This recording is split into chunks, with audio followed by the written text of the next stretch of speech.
Learning how to be decisive when it matters leads us down a path of confidence. That's why the number one trait that makes a decisive person is confidence, a deep belief in themselves and their ability.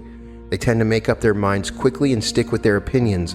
And this trait is unique among millionaires, billionaires, people that are wealthy. If you're wanting how to become decisive, look at what you're fearing. A big problem in becoming decisive is also overcoming your fears. Those who have learned how to be decisive are just as uncertain or nervous as you.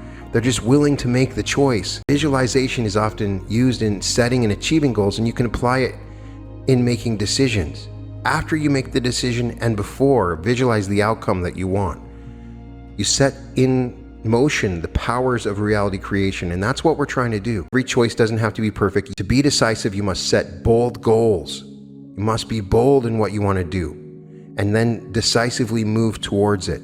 And take massive action after you've made your decision. Real decision is measured by the fact that you've taken a new action. If there's no action, you haven't truly decided. How you make your decisions, how long you take, are you indecisive?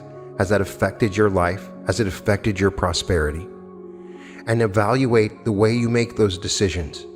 And understand that you can change it for the better if you understand the importance of the way of making decisions in the right way and how to be decisive.